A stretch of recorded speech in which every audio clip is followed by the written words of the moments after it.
샬롬, 밤새 평안하셨습니까? 오늘 하루 시작하는 이 새벽 미명의 시간에 하나님의 말씀을 함께 서로 나눌 수 있어서 행복합니다. 오늘도 여러분 행복한 하루가 되시기를 주님의 이름으로 축원드립니다. 오늘은 출애굽기 10장 1절로 29절의 말씀을 우리가 나누도록 합니다. 주님의 이 역사하심이 계속되고 있는 가운데 바로는 또다시 자기의 심정을 뒤집었습니다. 오늘 이 10장에는 메뚜기 재앙과 흑암 재앙에 대한 내용이 기록되어 있습니다.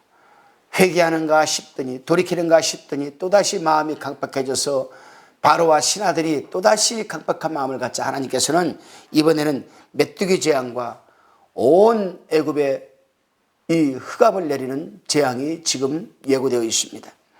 1절부터 20절까지는 8째 재앙인 메뚜기 재앙에 대한 내용이고 21절부터 마지막 절까지는 9번째 재앙인 흑암에 관한 재앙입니다. 본문 1절로 2절입니다. 여호와께서 모세에게 이르시되 바로에게로 들어가라. 내가 그의 마음과 그 신하들의 마음을 완강케 함은 나의 표징을 그들 중에 보이기 위함이며 너로 내가 애굽에서 행한 일들 곧 내가 그 가운데서 행한 표징을 내 아들과 내 자손의 귀에 전하게 하려 함이라. 너희가 나를 여호와인 줄 알리라. 아멘. 7번이나 계속되며 점진적으로 재앙의 수위가 높아짐에도 불구하고 바로의 완고함과 강박함은 변화가 없었습니다. 이에 대해 성경은 하나님께서 그의 마음과 그의 신하들의 마음을 강박하게 만드셨다라고 기록하고 있습니다. 재앙과 바로의 마음과의 상관관계를 살펴보면 첫 번째 재앙부터 5번째 재앙까지는 바로 자신이 마음을 강박하게 먹었음을 알 수 있습니다. 반면에 6번째 재앙인 악성종기 때 재앙 때부터는 하나님께서 그의 마음을 완강하게 하셨다라고 성경은 증언하고 있습니다. 이유는 두 가지로 첫 번째 바로와 그의 신하들에게 온갖 이적들을 보여주시기 위함이었고 그를 통해 그들이 믿는 신들이 거짓임을 일깨워주기 위함이었습니다.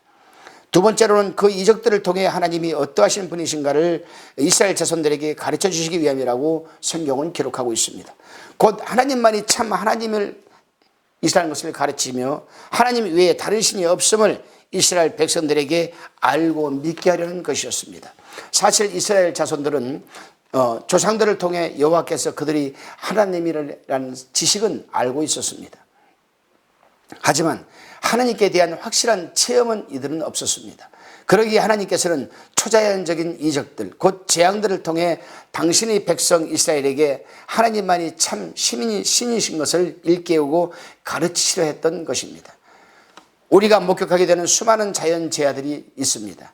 지구 밖으로 인공위성을 쏘아 올리는 능력을 갖춘 인간임에도 불구하고 인간의 힘으로는 도저히 극복할 수 없는 불가항력적인 재난들이 참 많이 우리는 목격을 하고 있습니다.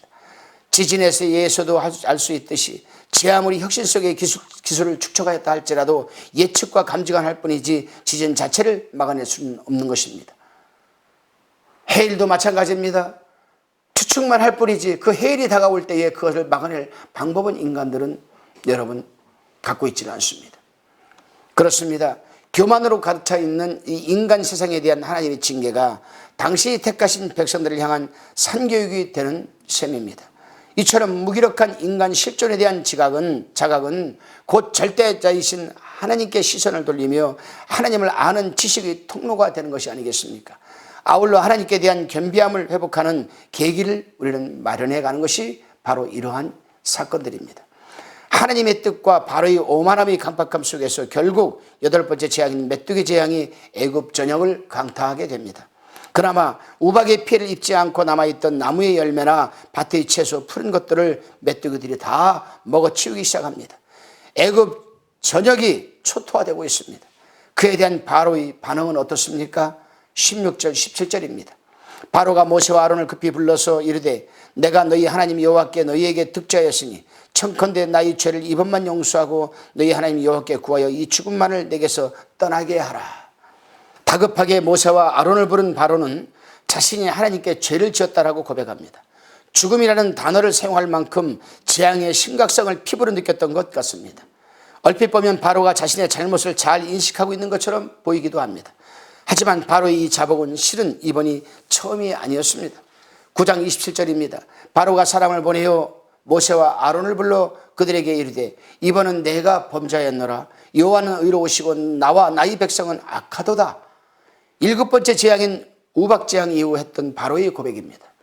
본문 16절 내용과 거의 흡사합니다. 우박재앙 이후 바로는 자신의 죄를 깨닫고 회개하는 것 같았습니다. 하지만 막상 그 고비를 넘기고 나자 언제 그랬냐는 듯이 이전의 모습으로 그는 회개했습니다.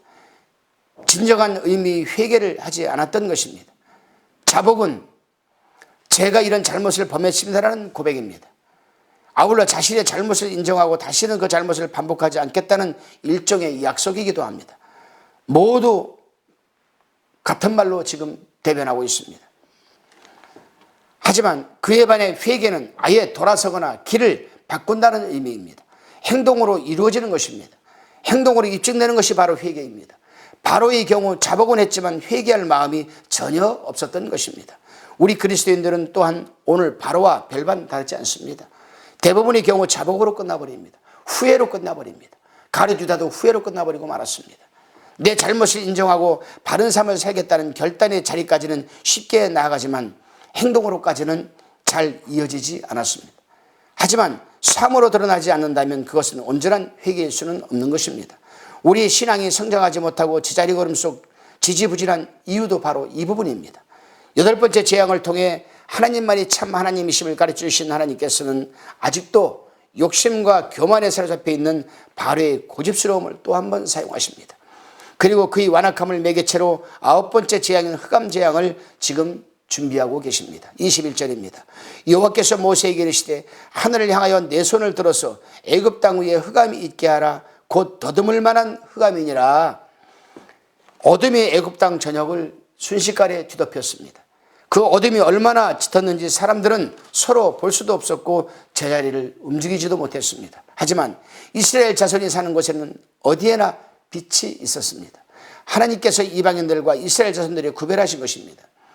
하나님께서 선택하신 당신의 백성들에게 재앙이 임하지 않도록 보호하고 계신 것이었습니다. 이는 이스라엘 자손들로 백성들로 하여금 자신들이 바로의 백성들이 아니라 하나님의 백성임을 지금 보여주고 깨닫게 해주는 것이었습니다. 더 나아가 이스라엘 백성들로 하여금 하나님이 누구신지를 더욱 명확하게 아는 경험적 지식의 발판이 되었던 것입니다. 그렇습니다, 여러분. 하나님께서는 에베소서 5장 8절 말씀을 통해 우리 그리스도인들이 주 안에서 빛이라고 말씀하고 계십니다.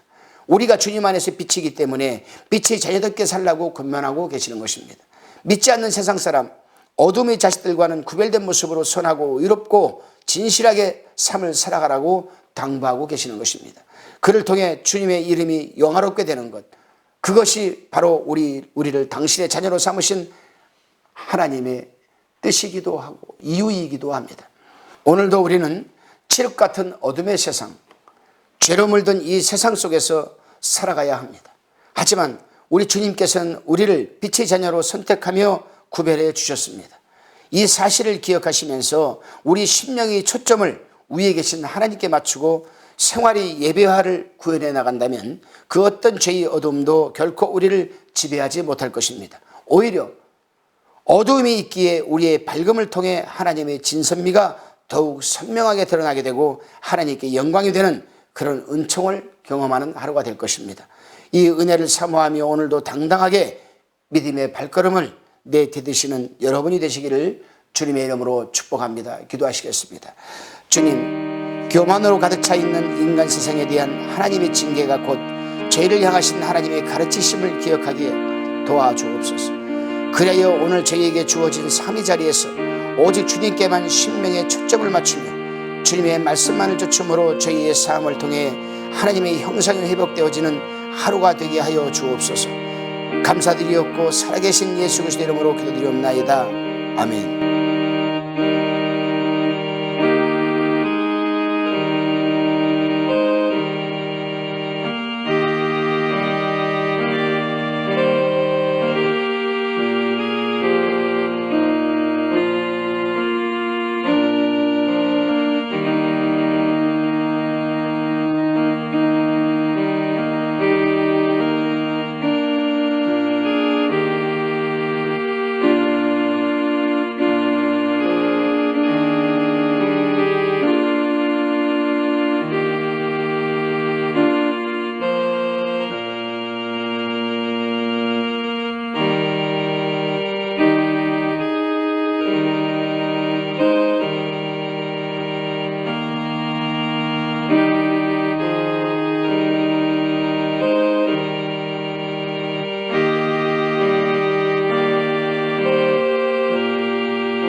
화평방송 구독, 좋아요 부탁드립니다. 감사합니다.